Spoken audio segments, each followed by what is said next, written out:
Okay, today is lecture 5, and then today I want to talk on very important and useful topic for power systems, because I'm going to talk about representation of power system. So, in this we'll be talking about symbols, okay, and then single line diagram,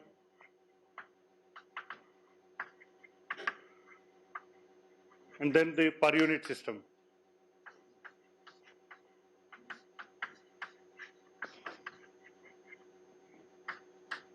So these are actually very important topics in power.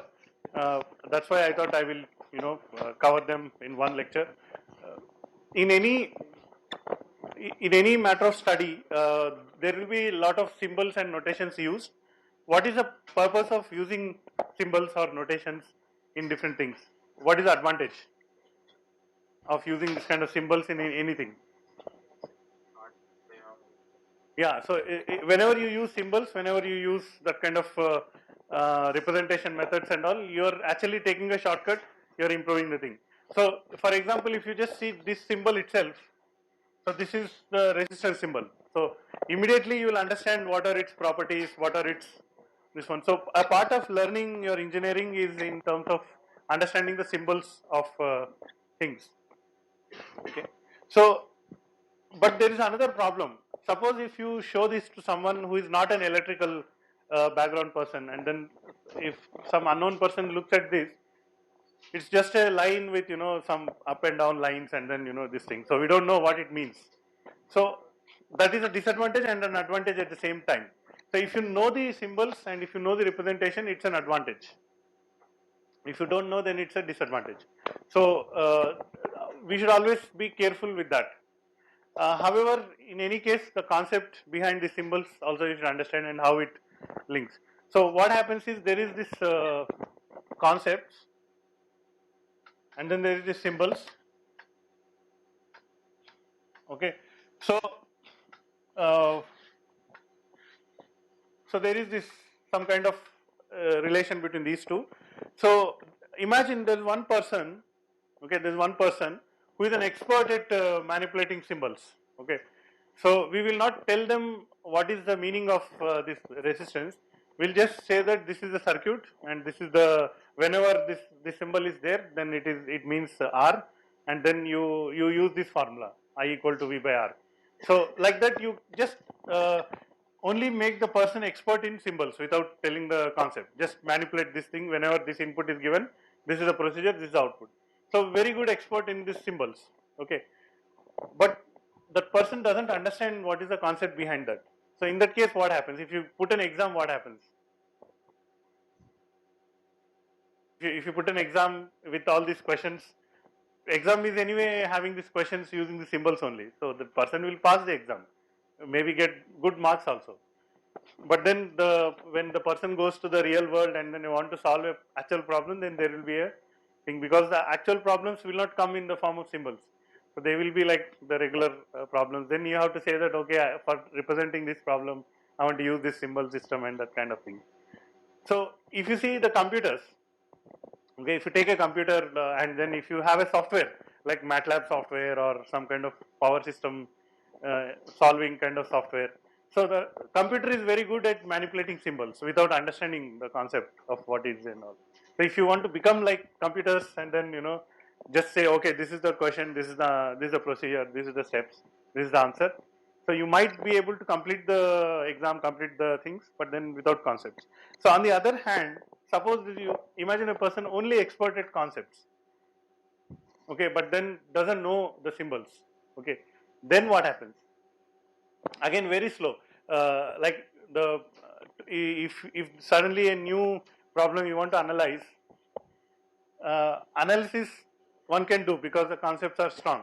But then to express that, to put it on paper, to write it quickly, to make it short, then it is very difficult. So the point I'm making is that you have to understand both, and then you have to understand the relation between these both, and so on. So with that brief introduction and all, I would like to start with, like, how do you represent a power system? Okay. So, and this kind of representation things and all there for other subjects also. Different subjects have different symbols and different styles of representation and all. Always just keep notice what are you learning. Are you learning this side or are you learning the symbol side only or something like that. So if you see the electrical this thing, electrical devices or equipment, so you can say energy transfer. So one switch take the energy from one place to other place, and then energy conversion. So for example, you are converting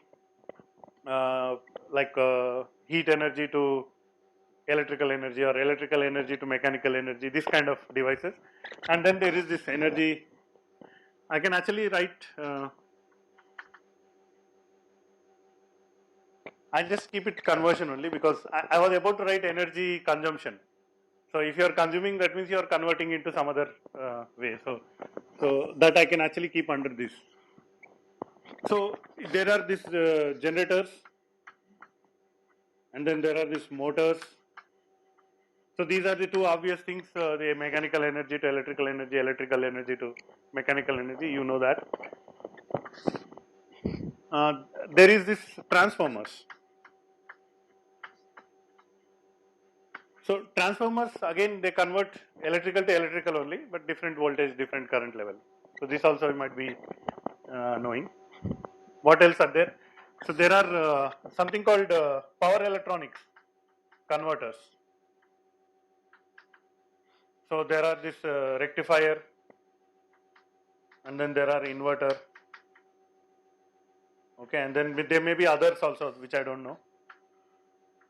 So this converts AC to DC. This converts DC to AC, and then this there might be some different AC to AC, DC to DC, various power electronic converters, transformers, motors, and generators. And these are like again right. These are AC type, which is the synchronous, and then induction motor.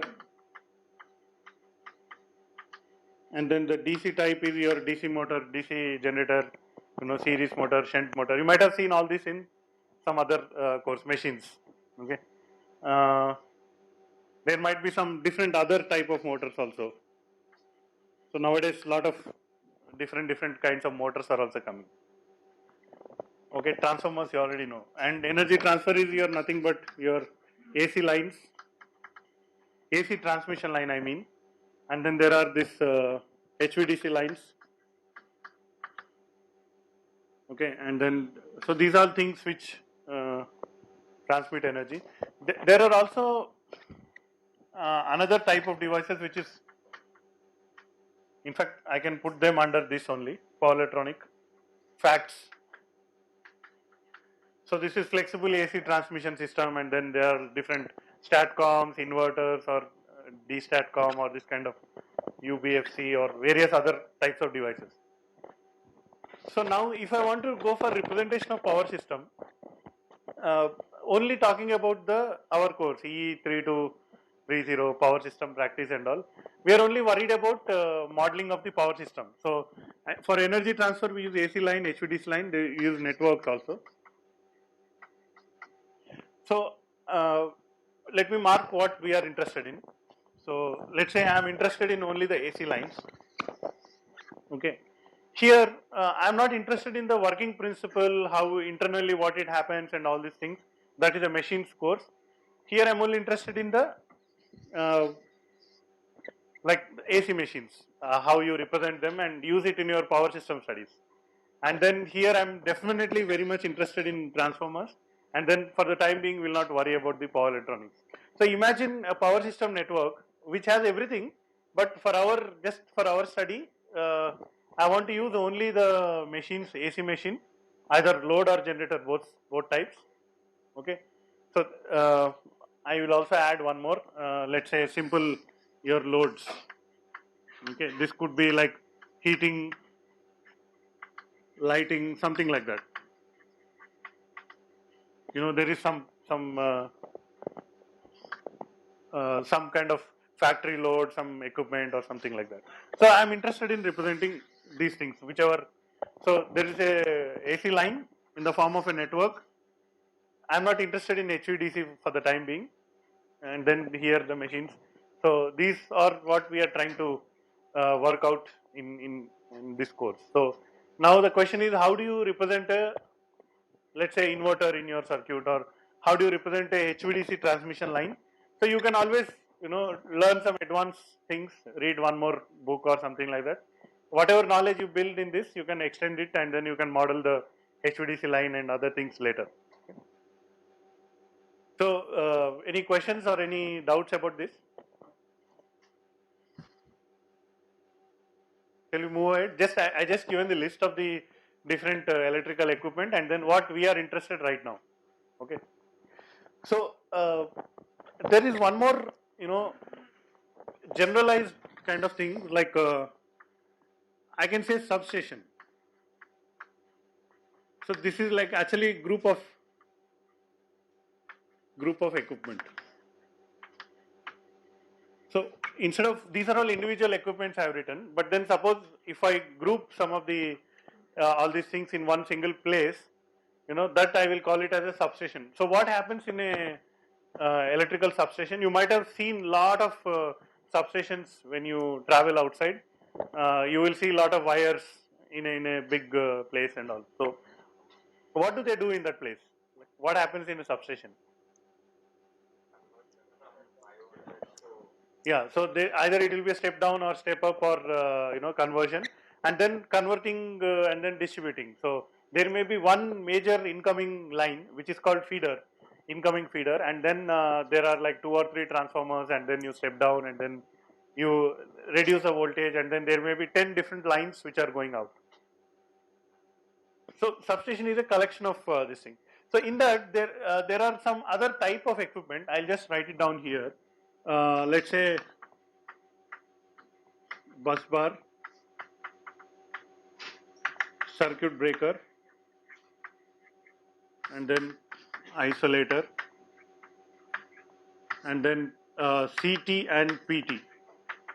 So this is current transformer, and then this is power or potential transformer.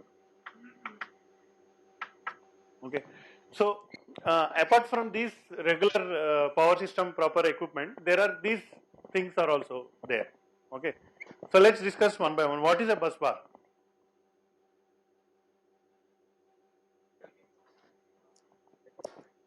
L shape?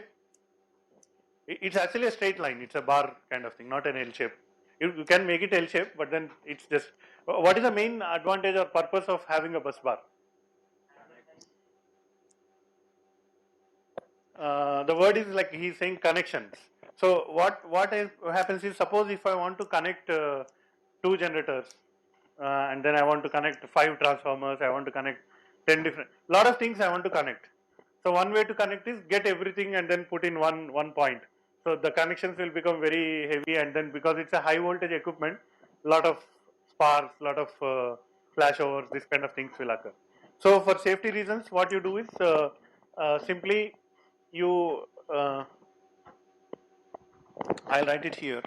So suppose if I want to connect, I'll not put this symbol. If I want to connect A, B, C, D, 4 devices if I want to connect. So what you do is you take a bar and then just connect it like this. So here you make it electrical connection. And what you do is, this is some kind of a thick bar kind of thing. So effectively all of them are connected. Instead of connecting everything to one point like this, so which is like physically very difficult to connect and all. So this one is called bus bar. Symbols I will write in yellow color. So the symbol for bus bar is something like this, which is a thick line like this, or like this. So whenever you are drawing a power system diagram, you can use the bus bar diagram, and then you can write it vertically or horizontally. It's just an electrical connection. So that is about bus bar. What is a circuit breaker? So it breaks a circuit. So whenever there is line and then you want to disconnect it, there's a circuit breaker. And the symbol is something like this. So this is a line and then this is a box and then this is a line. So this is a circuit breaker. That's a simple symbol, but lot of things happen inside the circuit breaker also. And isolator. What is an isolator? It is same function as circuit breaker. Just the difference between circuit breaker and isolator is if there's a line and it's already carrying current. Okay, suppose this line is already carrying 200 amperes of current. So whenever you disconnect, what happens? There will be a spark.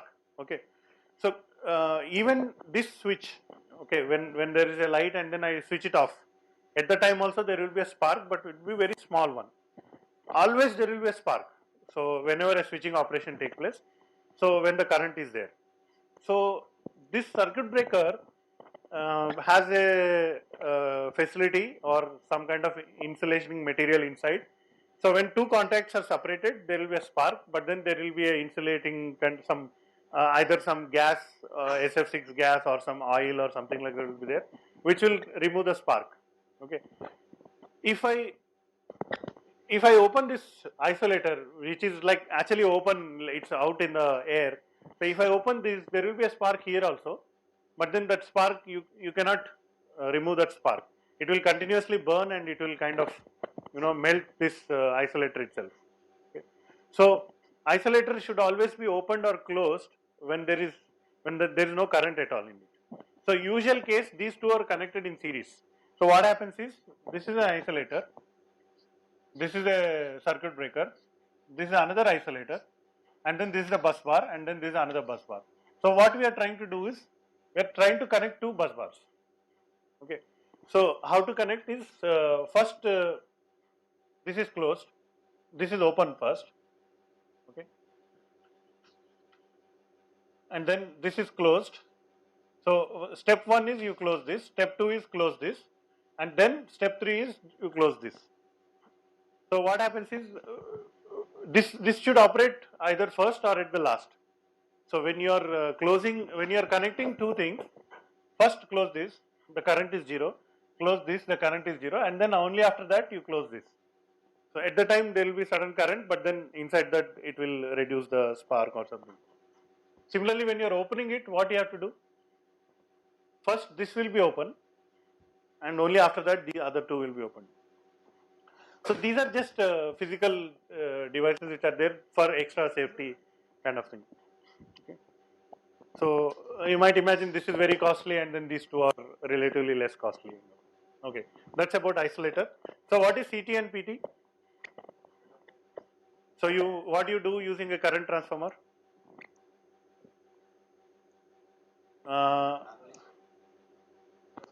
Okay, one of the answers I am hearing is using current transformer you are increasing or decreasing the current and all. So yeah. So he has told the correct answer. These are all for measurements, CTs and PTs. So if the current is like 200 amperes or 500 amperes or 1000 amperes, this is a very high current, and you want to measure how much current is there. The ammeter will be very big if you can imagine such an ammeter. Okay. So instead of that, what we do is, this is a line on which I want to measure the current. So what I will do? How will be the current transformer? So it will just have, it's a coil with lot of turns, and then an ammeter. So this is a line which is carrying heavy current. So what you do is, just take this coil and then put it near to that line. Don't touch it. Just put it near to that line. What happens? So this is a alternating current. This is a AC current. Because of AC, there is a changing magnetic field. There is a coil, so EMF is induced. And but then there are a lot of turns. So it is like a step-up transformer. So if it step up, the voltage will be very high, isn't it? So is it safe? So yeah, we'll come to that. So what happens is, see, what is the voltage drop from here to here? It will be actually very, very less. Even though the current is very high, the voltage drop will be less because there is no equipment in between. So because of that, the voltage will be low, and then here it will be stepped up, but then the current will step down. So if this is like 1:50, the current will step down 50 times. Then you can use a small ammeter to measure the current and all. Okay. So what happens if you disconnect this? There will be high voltage or something like that. And PT is for measuring the voltage. So I think the symbol is something like this. So there is a line, and then you just draw a symbol like this, one coil, and then PT is also something like this. There is a line, and then one coil, and then grounding, something like this. But then don't worry about CT and PT, because for the actual analysis and all, for studying the calculations and all, we will not be worried about CTs and PTs. Just as a things that are present in substation, I told. So I already mentioned something called feeder. Feeder is something, it's a transmission line, or something. It's just a line. Okay, it's just a straight line. Okay. So what I'm just connecting the feeder to the bus bar, something like that. Okay. So what is the symbol for AC line? Again, it's just a straight line. You can represent an AC line with something like this, some small resistance and reactance if that data is known. How do you represent a network? So you can represent a network right away like this. You have a bus bar, then you have another bus bar, and then another bus bar, something like this. So it's a system with 5 substations. So now I can connect them by straight line like this. Sometimes there will be a double circuit line, so there are two lines. Then you can use 2, and then these 2 are connected, and then this is connected, and then this is connected. So this is a network like this. So what is the symbol for machines?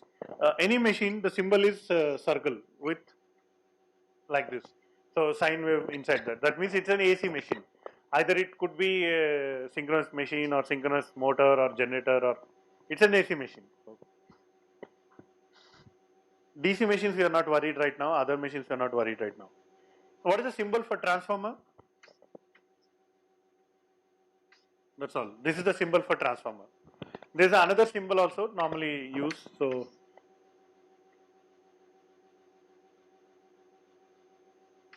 So like this, 2 circles. So one small circle and one big circle. That means it's a step-up transformer going from left to right.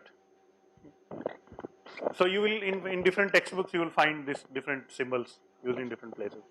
And the symbol for load is something like this. Just a triangle. Okay, that is load. Okay, now I have given you all the symbols that we will be worried about.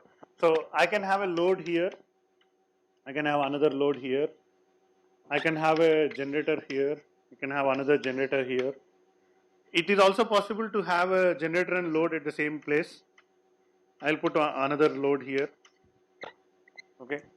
So when you look at a network diagram like this, you should understand what is going on there. So since I've introduced you the notation. So what is going on here? There's a generator. Then there are no transformers anywhere. There's a generator. There's a bus bar. There's a load. The 3 line outgoing feeders are there. Or 3 AC lines are there. One is going directly here, like 2 are going there, 1 is here, and so on and so forth. Okay. So if there are transformers, let me put one example of transformer also. Let me just change this. Let's say this generator is actually generating at lower voltage, and then I put a generator here.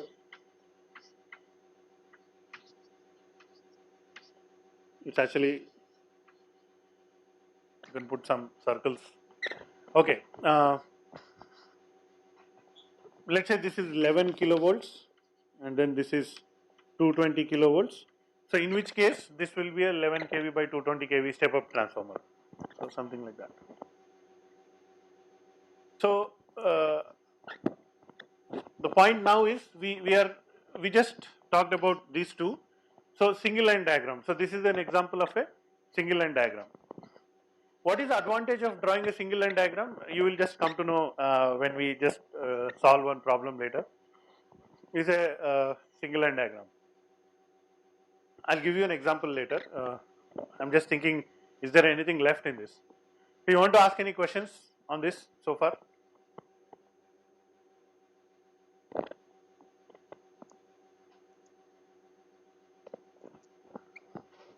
Just try to, just try to revise in your own mind what is going on in all these things. So I'll just leave it for a while.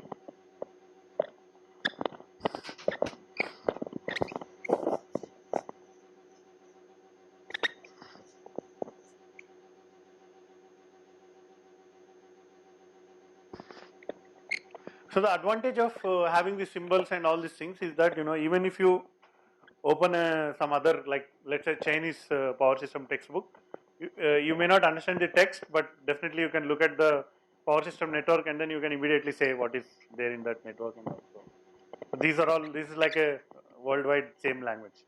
Okay. See, just like resistance, inductance, capacitance and all that.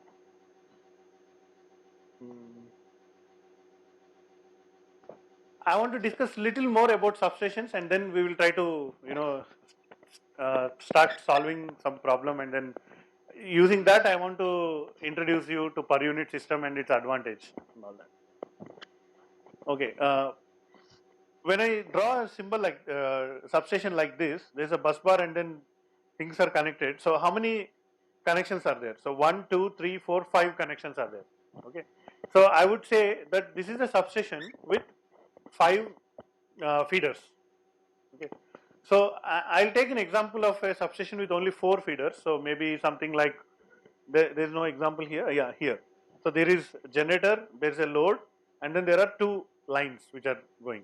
So I'll just take an example of this one and then try to see little more details of how it is connected inside, because I want to connect with the symbols to the concepts behind that. So I'll just move ahead with that. So I want to clean this part.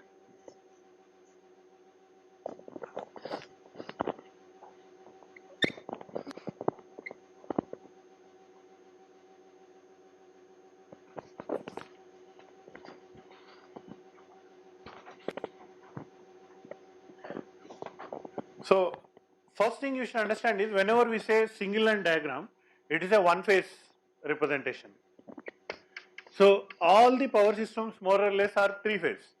But since all the 3 phases, at least in the transmission side, all the 3 phases are identical and it's a balanced system, the calculations I do for phase 1 will be same as the calculations I do for phase 2 and phase 3, with just 120 degrees phase difference.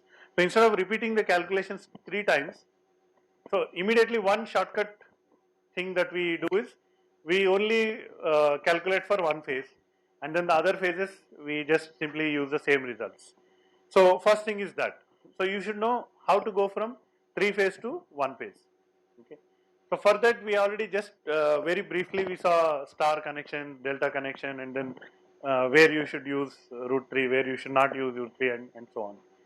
So when first thing I want to talk about is that when you look at this feeder, so there is a tower and then there is this something like this. There is a one line, there is another line, and then there is another line on top, let's say. So there are 3 lines. So it's actually because it's actually a physical 3 phase power network. This is actually one transmission line with 3 phases. So when I draw the diagram, single line diagram, I will just draw only one line for this. But actually, what is the meaning? When I draw only one line, there are actually 3 lines, for one for each phase. Some towers you can see actually they will have more lines. So there will be one more like this, and then there will be, 2 more lines like this, and then maybe one more line somewhere. I'll just write it in the air. So now there are 6 lines. So that means it is actually, for representing in single line, I'll just put like this. Okay. So it is called double circuit line. So earlier it was single circuit line, now it is a double circuit line. Okay. So that is the meaning of this one.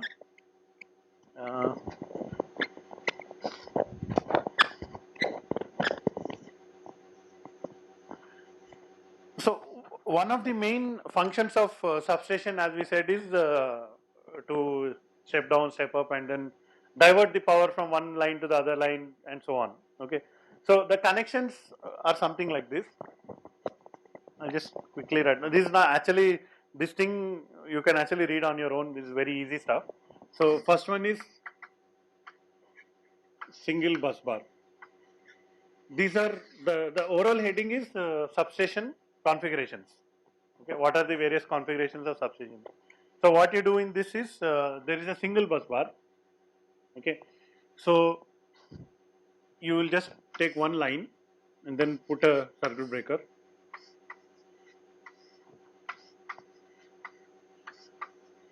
Okay, just to complete the figure, I'll put a generator here and then I'll put a load here, and then I'll just leave it like this.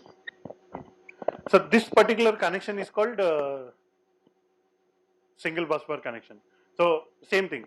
So what is happening is I generate some power, then I am not drawing the switches on both sides, because wherever you see a circuit breaker there will be two isolators beside that I am not drawing, and then there will be connected to a bus bar. Okay. So whatever power is generated, some of the power is locally consumed, remaining power goes onto the network on these two lines. That is the meaning. I hope there is no confusion about this.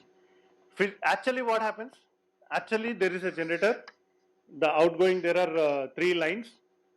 Okay, there is one circuit breaker on A phase, one circuit breaker on B phase, one circuit breaker on 3 phase, and there are three bus bars. There is a one bus bar for R, one bus bar for Y, or one bus like this, and then so everything is repeating 3 times. But instead of physically, if you walk into a substation, you look at the thing, you will see everything 333. So 3 circuit breakers, 3 this thing and all.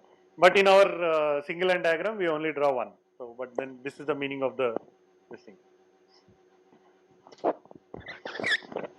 Now, if there is a fault, okay, what do I mean by fault? Because this particular bus bar is a high voltage bus bar. Let's say it is 11 kV. Okay, if it is a high voltage bus bar, and if there is some kind of electrical disturbance, some rain has come, or some kind of the tower tree fall on the tower, and then some kind of short circuit happened, or this kind of thing. If there is a fault on this bus, all these circuit breakers will open automatically. So that is what is the job of circuit breaker. Whenever there is a fault, a lot of current will come from the generator to that fault. The generator may damage. Therefore, to protect that generator and all, this circuit breaker will open. All these circuit breakers will open, because everything is connected from all directions. So,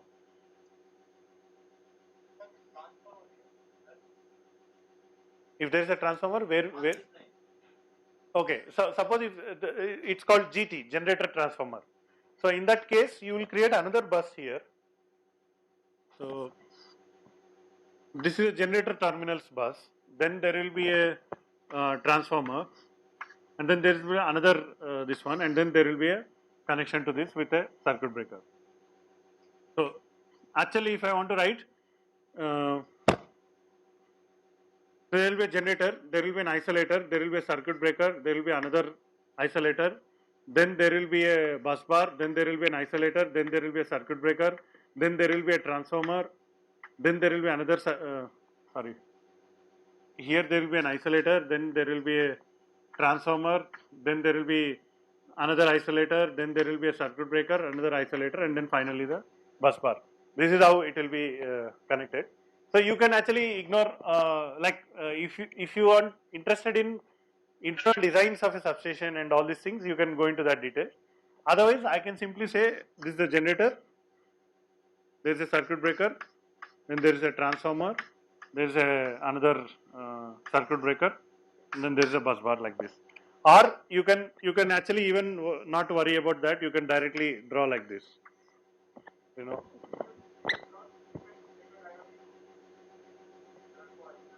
Yes. Yeah. I mean, I like now the question that you ask is like two practical questions. As far as I have seen, wherever there's a, and the logic for that is that there is no need for opening a like whenever you open a circuit breaker, people still want to be more extra safe about whether it is really open or not or something like that. So they want to just keep it open and all. So that's the reason. All right. I was talking about fault. So whenever there is a fault, all the four has to disconnect. So there is a second type. Let's call it a sectionalized bus. Sectionalized bus bar. So here what happens is there's a bus bar here, and then there's another bus bar here, and then these are connected like this. Okay, and then this is connected with a generator. This is connected with a load. This is connected with a feeder. I'll just put an arrow. This is connected to the feeder. So what is the advantage here? I have just made, instead of one long bus bar, I made two small sections and then put a circuit breaker in between. The advantage is if there is a fault here, these three will open, but then this two will still continue to work. So you are not losing the 100% of the network, you are only losing the part of the network. Or if there is a fault here, then these three will open and then the other lines will be the same.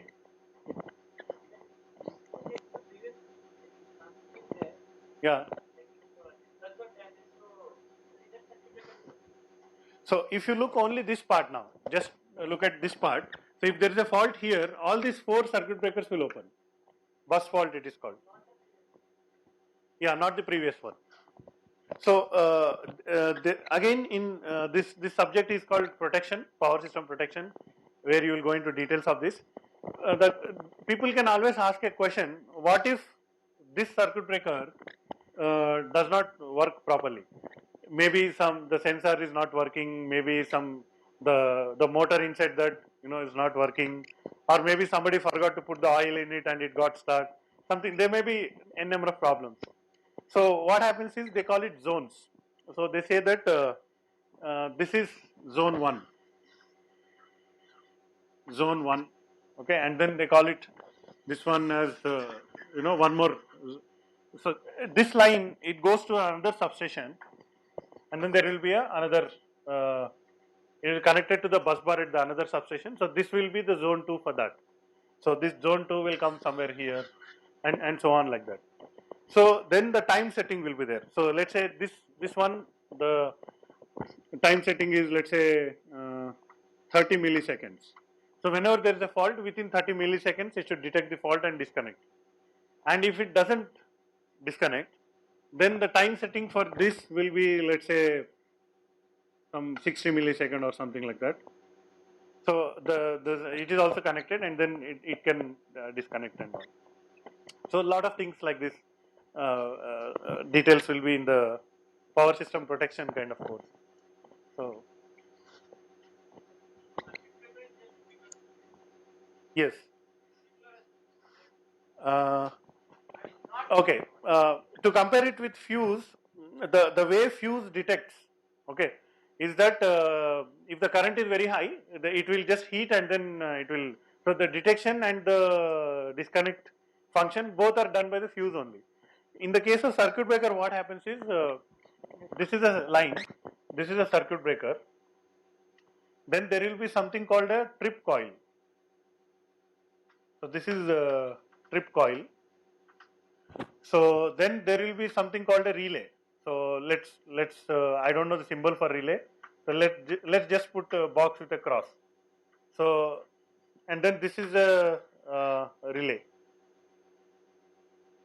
So I measure the current, and then there is some relay function, and then there will be a switch here, and then there will be a DC supply here, and then the switch closes. This will become some energized, and then that will give a trip signal, and then it opens. So something like that. Okay. So this all thing happens.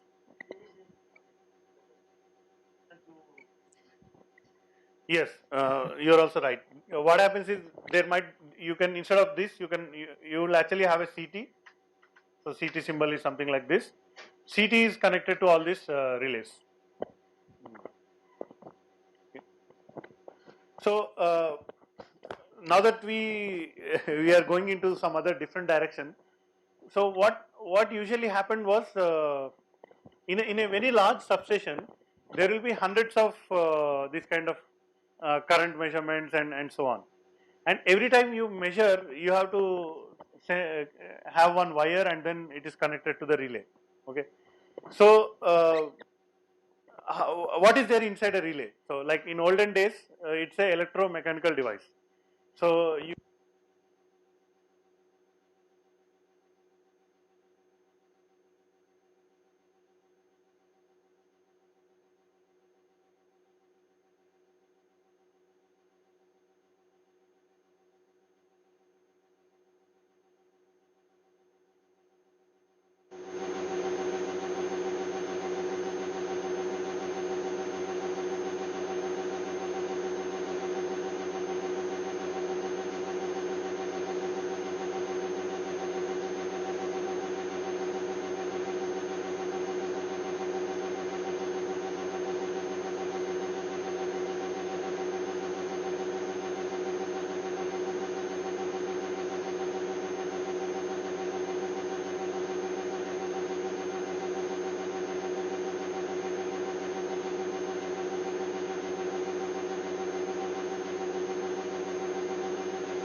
uh, it's all very simple and then good looking kind of thing, and also it's also an opportunity to do remote operations, remote programming, a lot of things like that.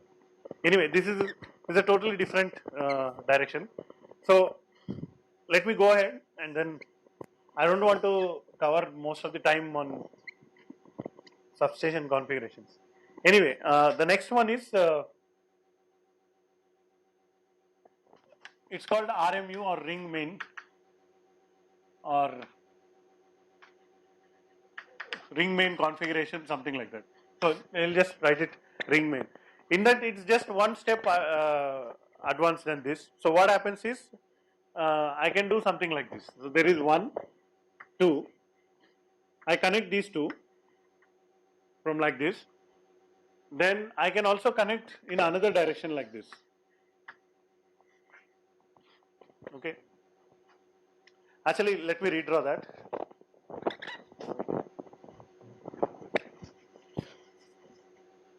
I'll draw it horizontally. So 1, 2, 3, and then 4. 4 bus bars.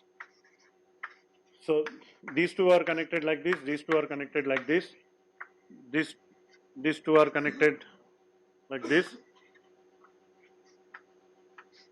So I have taken 4 bus bars and made a ring with interconnecting this thing. Then I'll put a generator here, I'll put a what you call load here, and then I'll put a feeder, outgoing feeder there, outgoing feeder here, something like this. Okay. So this whole thing is one substation. Okay. So this is a bus bar section, bus bar section, bus bar section. 4 different sections are connected into a ring. There could be more sections also. So again, what is the advantage? If you compare these two, if there is a fault here, then these 3 circuit breakers will open, and then this load is disconnected and this line is disconnected. Okay. In this case, what happens is, if there is a fault here, these 2 will operate and only this part is disconnected. The rest of the thing is anyway connected. There are like different ways. Whereas if there is a fault here, only these 2 will operate, only that will get disconnected, other things are connected, and so on. Okay. All the time you see, how many feeders are there? 1, 2, 3, 4 feeders. That's our example. For 4 feeders, I have 4 circuit breakers. Here, for 4 feeders, I have 5 circuit breakers. So it is more costly. But then here, I have again 4 only. So you might ask a question, why not, there is a circuit breaker here, here also. Okay. So I think there will be there. That is not required, because you will still have an isolator, because you can depend on these 2 to operate that, open that, and all that. So this is just one other improvement. That is number 3. I'll quickly go to number 4.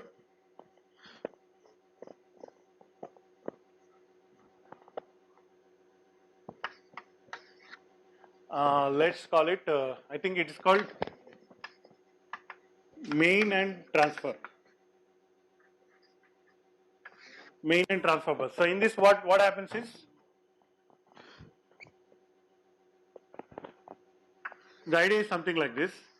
There is a, let's say this one is my main bus and this one is my transfer bus.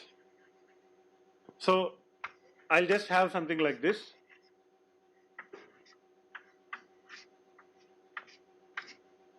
One, 2, 3, and 4. So this is anyway there. Let's say this is my generator, this is my load, and then these are the 2 lines which are going out. That is anyway there. Extra, we have an isolator like this, an isolator like this, an isolator like this, and then an isolator like this.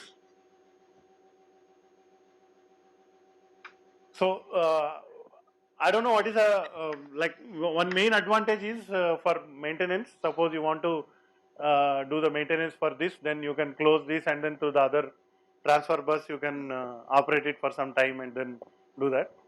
So, but this is also one of the configuration for this. What I read, they say that it is good for maintenance purpose. Like if you want to maintain one of the circuit breakers or something, you want to replace it, operate it, something like that. This is one way. But anyway, I want to keep some time to discuss more things. Okay, 5th one is called 1.5 breaker. Actually, this is very, very common. This is what is practically used much in much places. So the idea here is something like this: 1, 2, 3, 1, 2, and 3. So it will be like this. This is one bus bar. This is another bus bar, and the connections are taken like this. So this is 2 outgoing lines. This is something like this. Okay. So the connection is made here. So here it is not connected. I'm just drawing like that. So the advantage is that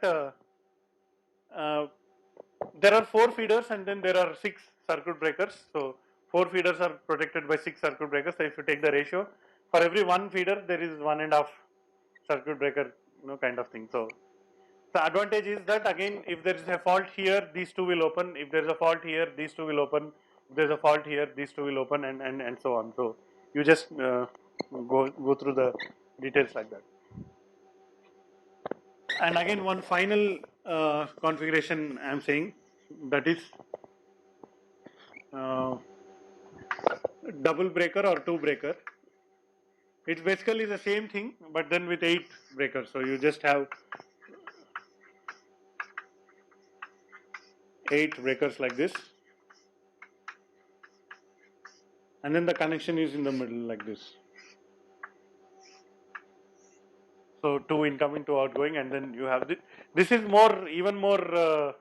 If you notice, this is similar to the one which we saw before, that main bus and transfer bus.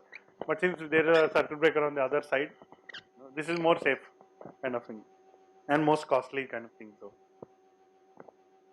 anyway, so why I went into that, all these things, is that this is the internal details of what happens in a substation. But then now we'll take a step back and then just look at the, in general, the power system network itself. So I don't think after this we will again go into worry about the internal details of the substation. So this is just for your general idea. So later on, if you forget this also, it's okay. Okay, now I want to introduce one problem, and then we'll try to solve that problem without per unit, and then we'll try to solve the problem with the per unit system. Then we'll see how it is advantageous.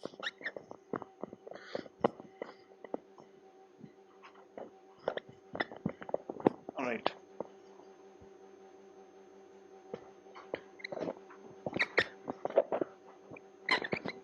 So the problem is very similar to something which we solved earlier, with little bit of complication. So there is a, now you understand all these symbols.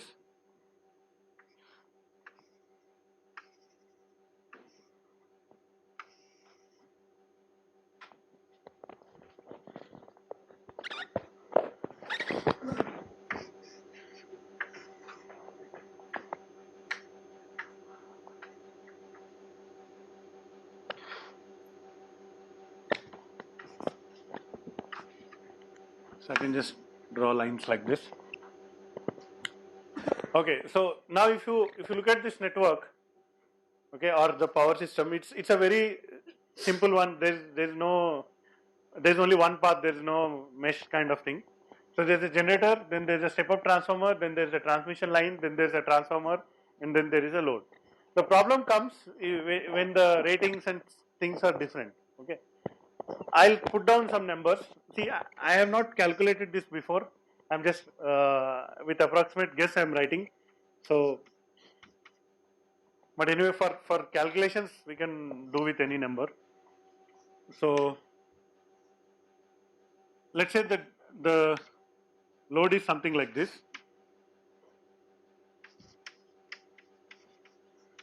So the load is something like this: 30 kilowatts active power demand, and then 20 kVAR reactive power demand. Maybe there is an induction motor or something like that, which has both active power and reactive power demand. That is the load here. And let's say the rating of this is 400 volts. Okay, that is the rating, but actually it may not be 400 volts. It may be something less, something like that. Okay, let me give that also. So the actual is, let's say, 390 volts at 0 degrees. We will use that as reference. Yes, this is for this machine or this load itself, and for this bus bar, the actual rated is 400. So I'll put the rated values in brackets. 400 volts is the rated, but actually you, on a particular day, at a particular time, you measure the voltage, it is 390 volts. Okay. Now the rating of this transformer is, let's say, 1 or 4:1. Okay. So therefore, on the other side, the rating should be 1200 volts. Okay. And let's say so what will be the actual voltage? You have to take 390 and then multiply it by 4, you will get the voltage. But the biggest problem comes now. The problem is that the resistance 0.5 ohms plus J1 ohm. Okay. let's say the windings of this transformer have that much resistance. Now you can ask a question, there are two windings in this transformer, primary and secondary. But then I have only given the resistance and reactance of one number. Okay. So you have any answer? Yeah. So you might have learned that in some other subject or something. Actually, the transformer is like this. There is a primary winding which has its own resistance. Then there is a secondary winding which has its own resistance. So this is the like this, consider it as ideal, and then these things you can transfer mathematically. You can short circuit this and then put them, in series. Some other, this you can do. Ideal transformer in series with another impedance. So like that, and then you can combine these two R's and these two X's, and then you can make it into one. So imagine something like that is already done by somebody else, and you have been given that. But then when I write like this, which side is that applies? Like which side those reading apply? So that has to be specified. For our convenience, I'll say this is at the 1200 kV side. Sorry, yeah, 1600. I have to write 16 here. 16. Rating is 1600. So this is referred to 1600 kV side. Okay. Why I did like that is I will just simply add it here so that it is easier to calculate. Let's say this is 1 ohm plus J 2 ohms. Okay, this is the resistance of this 1600 kV transmission, 1600 volt transmission line. So here the rating is 1600 volts. But then here, let's say this is 5:1. It's a different ratio. Okay. So how much this will be? This divided by 5. 320. So this is again the rating. 320 volts is the rating. Okay. I will, for simplicity, I will use the same 0.5 plus J 1 ohm. Okay. This is referred to, so at 1600 side. Okay. And then for simplicity, let us assume that this is ideal generator, and then there is no voltage drop here. But in case the data is given, you have to write that also. Now the question, okay, the question is what is, if I represent this as E1, so what is the E1 value? So it's a complex number. What is the magnitude of E1? What is the phase of E1? Okay. So that is the question. We have to calculate that. So how do you solve this problem? See, one thing you can immediately tell, okay, one thing you can immediately tell, on the towards the total end, I see 30 kilowatt load, and then the angle is 0. So definitely this angle will be positive or negative. So this will be E1 magnitude and then delta 1, let us say. So this delta 1 degrees, it will be positive or negative.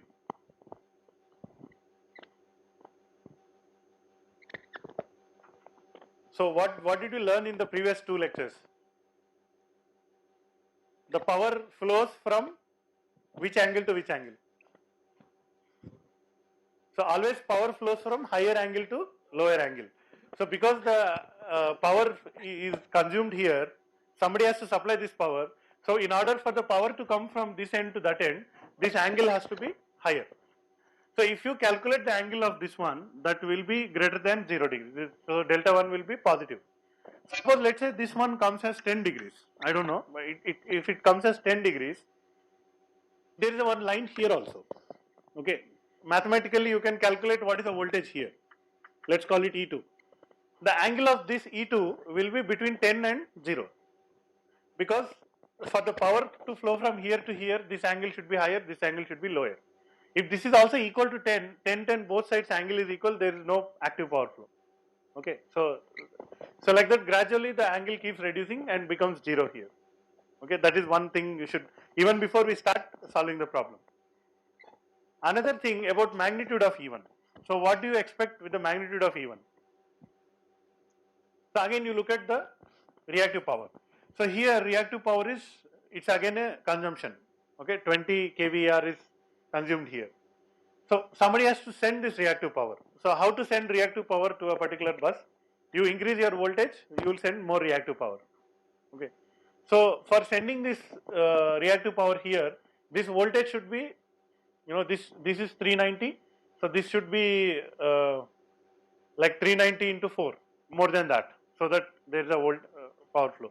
Like that, overall here the voltage, even though this one is below the rating, this may become above the rating because of all these drops and everything. Okay. So I did not properly select the values of this as well. Let's quickly see how to solve it. So if you want to solve it, what will you do? Immediately you see, because we are using the notation, it becomes very easy to understand what is the problem first. So then what is the next circuit you can do? I'll just try to go into my what I already know, the AC network kind of diagram. So I will just simply replace this with like this, like this, like this, and then some load like this. So this is my AC circuit that we already know. So what is the what you call value of this? 0.5 J1. Okay, this is 1 plus J2, and this is 0.5 plus J1. Now one thing you should be very careful, what is the difference between these two circuits? Here let's say this current, let's say I call it some IA, this current, okay, and here this current I call it IB. So if I solve the above problem and if I solve the below problem, will I get the same value of IA and is equal to IB? Will I get the same thing? So because there is a transformer in between. So the problem is not with the grounding or anything. The problem is just that this is at a higher different voltage level, and then here, see, I ask a simple question: what is the voltage here and what is the voltage here? Let's say this is V1, let's call it E2 using our standard notation, and then let's call it EB. There is no transformer here. This is the equivalent resistance of the transformer I put, but then there is no transformer. So what is the problem here? Do you see? So here I have given 390, but then to solve this problem, will you use 390? So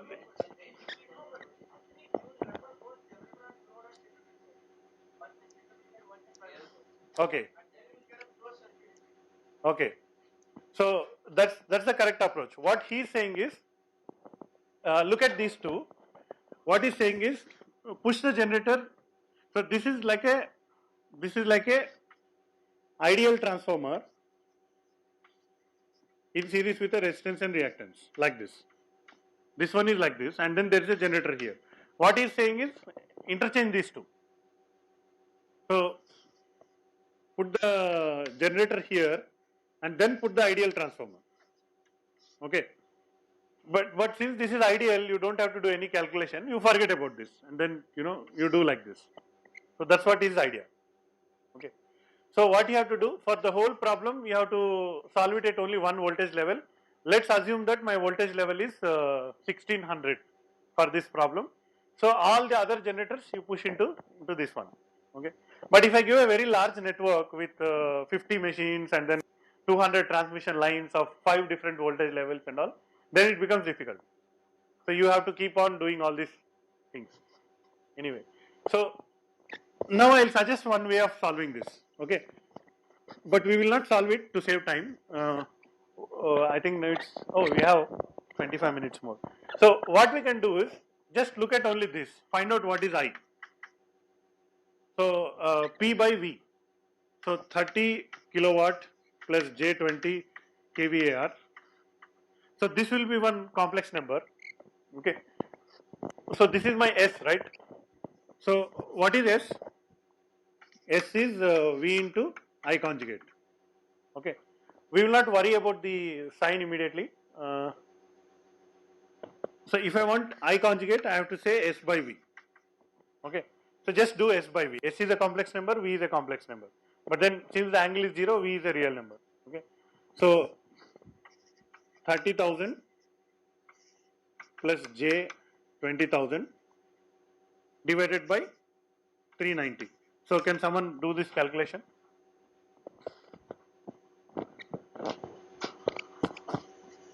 $30,000 by 390 plus J 20,000.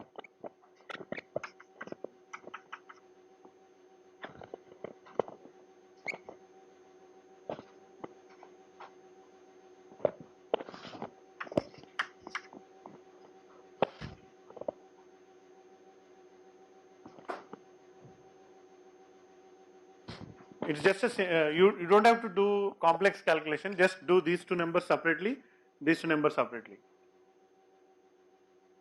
How much these two numbers are coming?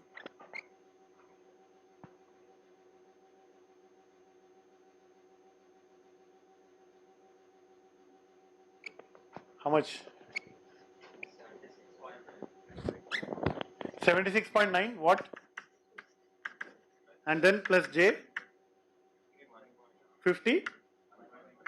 1.3. Okay. We'll actually make it even more simpler. We'll just make it 77 and 51. Okay. 77 plus J51. This is I star. So what is I? I will be minus J51, lagging current. And then can you calculate the magnitude 77, 51, and then angle.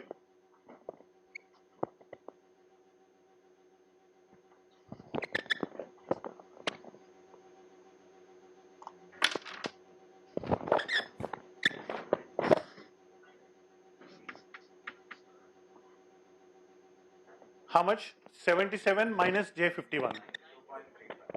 92.35. So we'll just say 92. What is the angle? Minus 33 degrees. Okay. So one step is done. Okay. Everyone look here.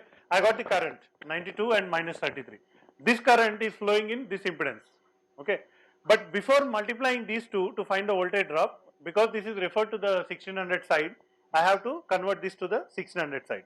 So what I should do? So this is I, let's say 1600 is equal to. So multiply by 4. Angle will not change. Only the sign will change. So how much is the amount will change? So 92 into divide or multiply? Yeah, I think you are right. So divide by 4. 20. Okay, divide by 4. Yeah, 23 amperes minus 33 degrees. Good. So I got now this current IA as 23 minus 33 degrees. So now I can multiply this with this. I'll get this voltage drop. So how much is that voltage drop? So 23 into 1 plus J2. What is 1 plus J2?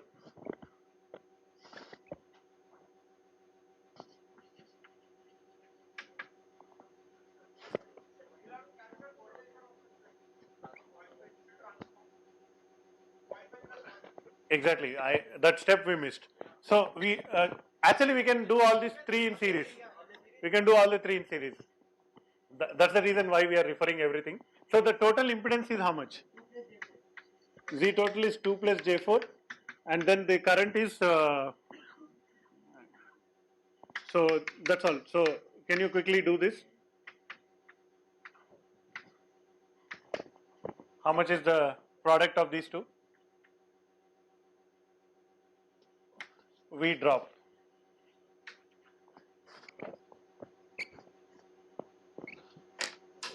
Oh, keep losing.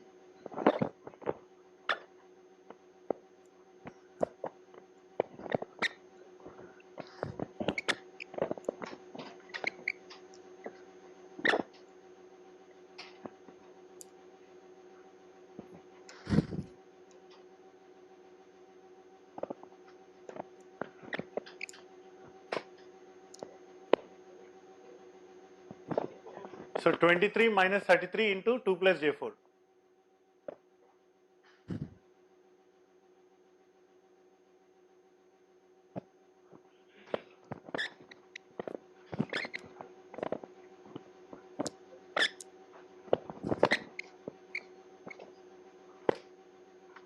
So did everyone sign this? Attendance? You are not signed?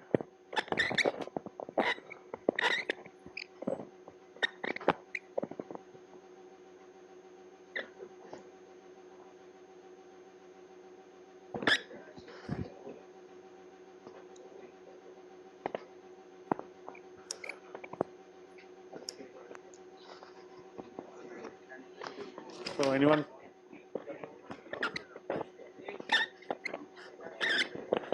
How much? 88.6 plus 52.1 J. Okay, this is the voltage drop. So I can find out now what is E2 in this diagram. So what will be E2? E2 will be V drop plus how much? So here again there is a problem. This drop of what is that? 88.6 plus J 52.1. This drop should be added to what? To get E2. This one E2.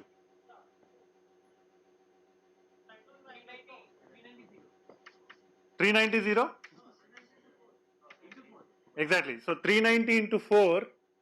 So 390 plus J0 into 4. So this is what we have to do. Okay. This is again. So now you can add this and then you can. It's again straightforward. So let's round it off to 87. This one, and then this is 52 only. So 390 into 4. 4 9 36. 4th is 12. 1560 and 87. So 7 4 6 1. 1647. So this whole thing is now 1647 plus J 52. Okay. So how much is this? If I want to convert it into polar form, 1647 plus J 52. Convert into polar form. How much? 1650. Angle is 1.8 degrees. Okay. Now that is E2, but if you want to get E1, divide by 5 here because the ratio is 5. Okay. So what?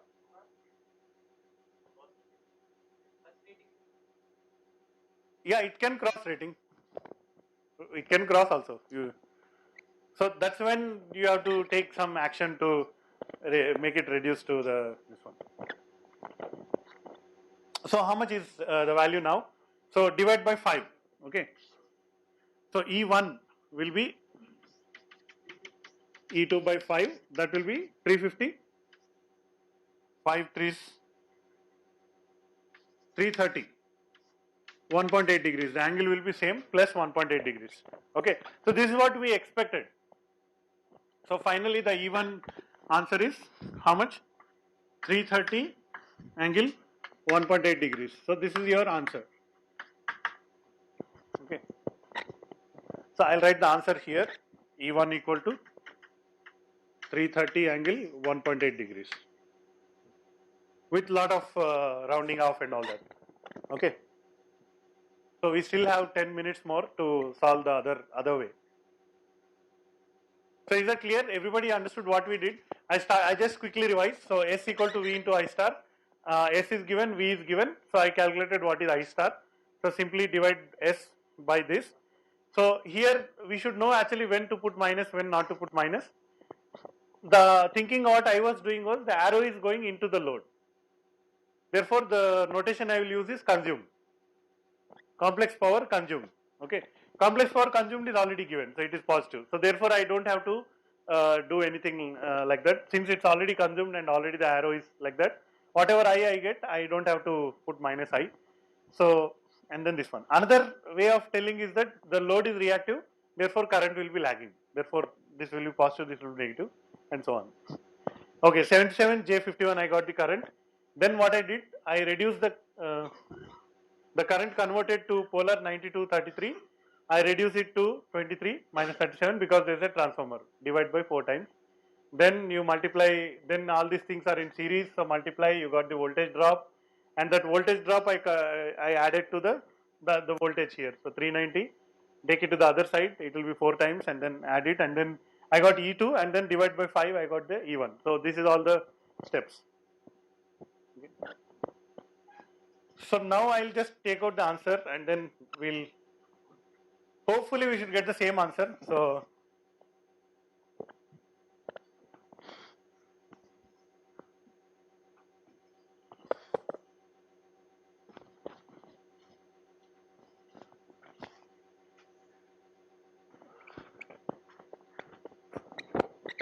So what we try to do in per unit system, I'll just briefly explain the per unit system now.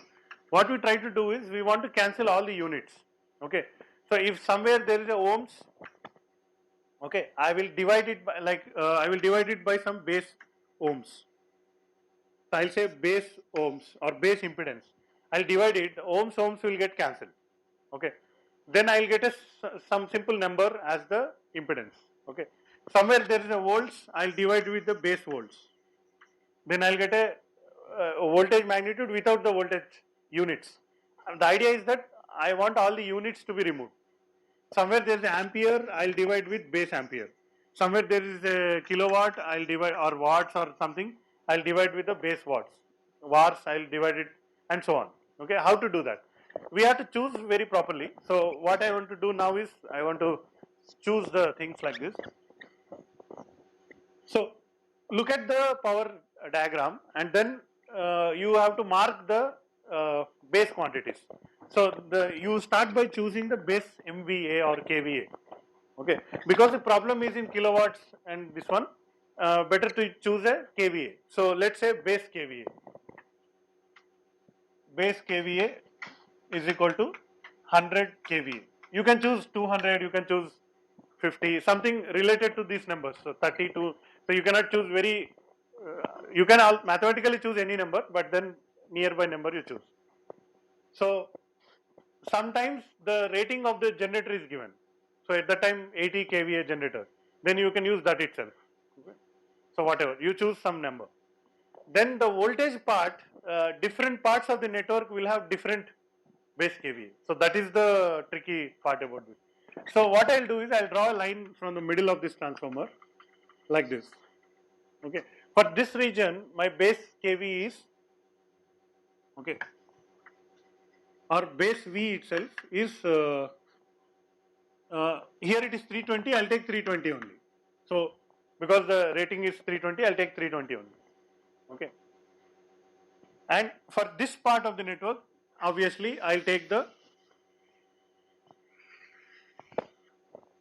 base kV 1600, and then here this part of the network, I'll take the base kV as, or sorry, base V 1600 or 1.6 kV, whatever. Here the base V is equal to 400 because this is 400. You can actually take slightly different number also, but then it is convenient to take the whatever is the base kV. Okay. Next, since I fixed two quantities, so I just discussed the four. Like there is a impedance, so I'll write base impedance, base current, base voltage, and then base kVA, kilovolt amperes. So what happens is, if I fix two, the other two will be fixed. So if I fix base impedance and base current, these two are fixed. Like any two you fix, the other two are fixed. Okay. So here what I did for this region, this is 300 and this is 100 kVA. So for this region. Therefore, what is the base impedance for this small region? So how will you get the impedance from these two values? So Z is V by I. So just multiply V. So V square by, this is kVA or VA. So something like that. So what you do is, this one, base V square divided by base VA actually. So I am putting kVA. So always be careful with that unit. So what is my base voltage in this 320? So 320 square divided by base volt ampere, that is 100 kVA. So I'll say 100,000 VA, and then this is V square. Okay. So V volt square by volt amperes, the unit is impedance, automatically I'll get. Okay. 320 square by this one. You will get some number. So how much is that? So this is 32 square.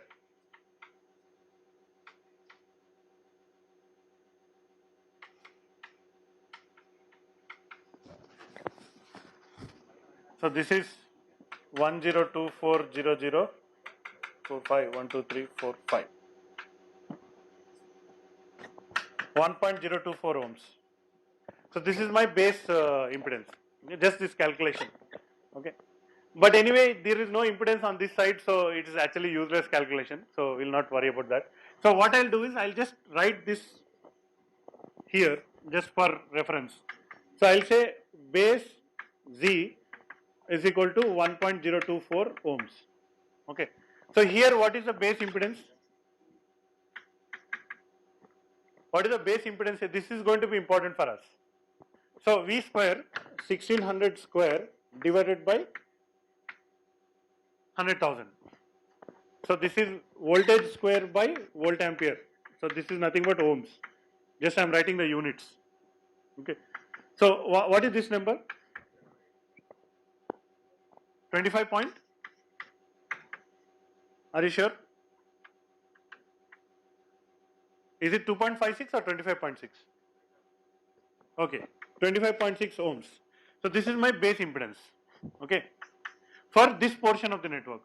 Again, there is no impedance here, so I should calculate, but I will not calculate because it's not required. Now what you do is,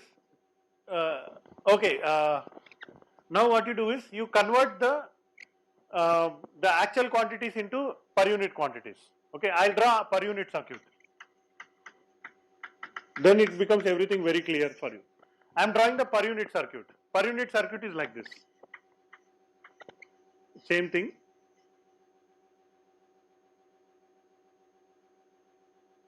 This is the load. Okay. So convert this into per unit. How do you convert this into per unit? I want to cancel this kW. I want to cancel this kVAR. So simply divide with this. Okay, because this is our base. Don't calculate now, just look what I am doing, otherwise you will miss the point. Okay. So I am converting this into per unit. So 30 kilowatt divided by 100 kVA.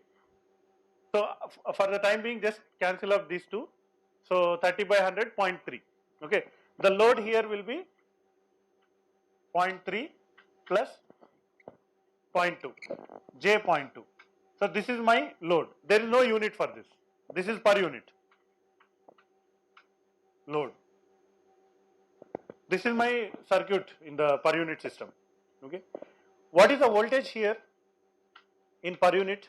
Let's call it E2 PU, E2 per unit. What is this voltage here? Simply divide 390 divided by 400. So what is 390 by 400? 0.9 something. How much? 390 divided by 400.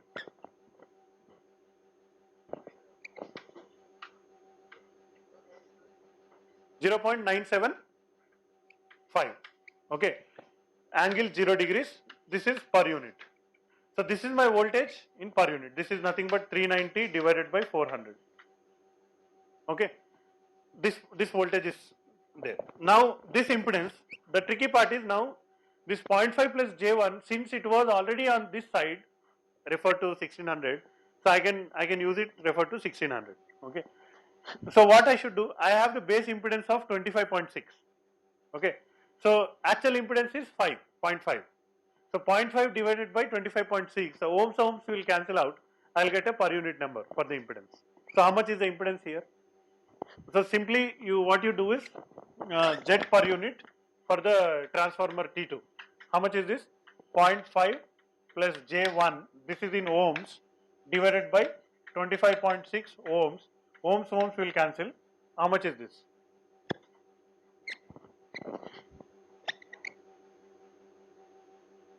How much is that number? 0.5 divided by 25.6 and 1 divided by 25.6. How much? I'll write it here. 0.02 more decimals I want. This is just 0.02 plus 0.4.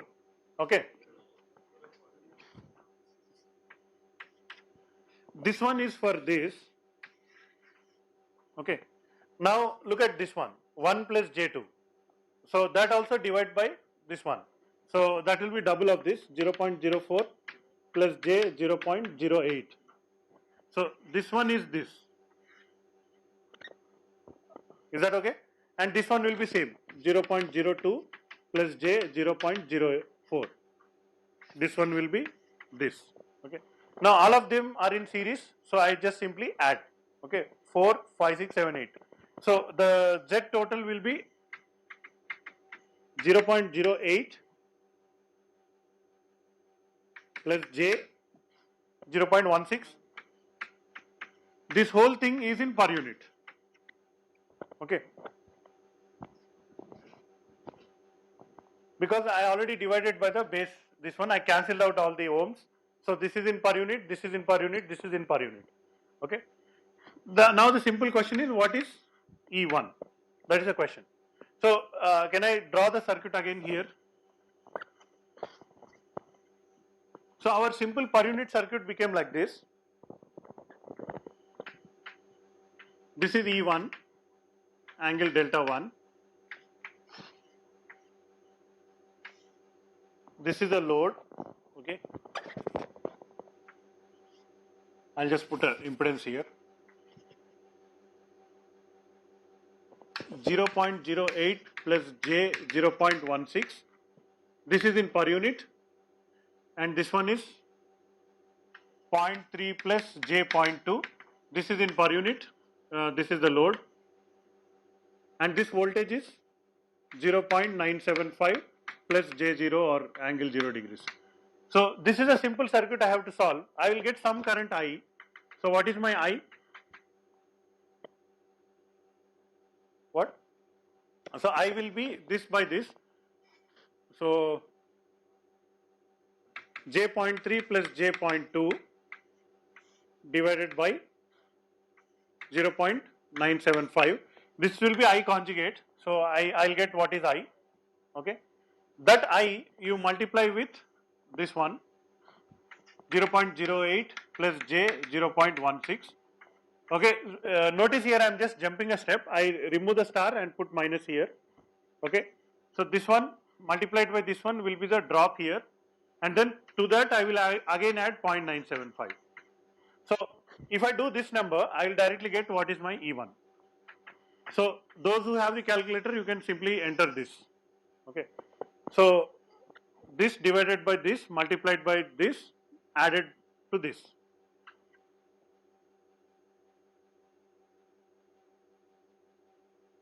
So is this step clear? So take this, divide by this, multiply by this, and add to this.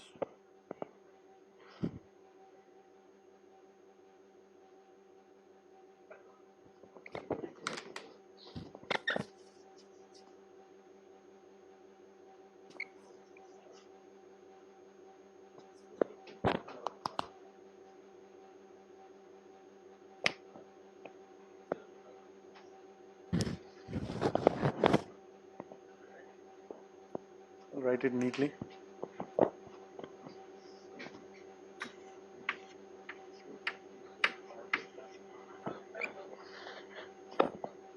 Oh, it's already time.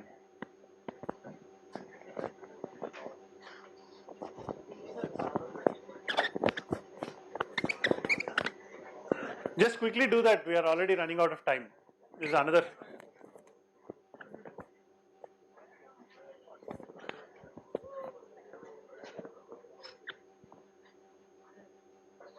How much is this?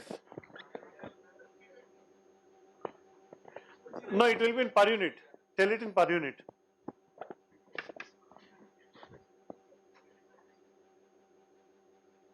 Type it fast. How much is this? Those who have calculators.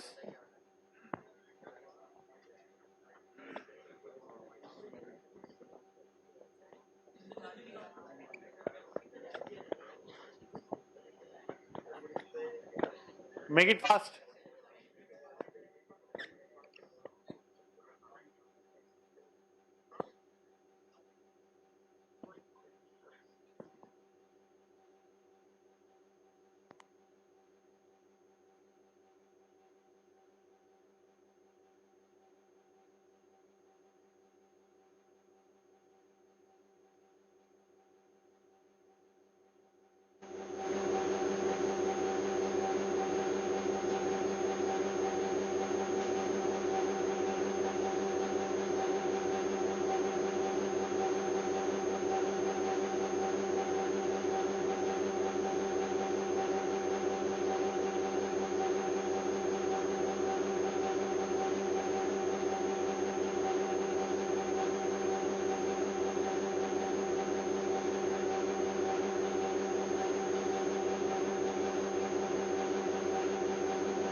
What happened to the transformer?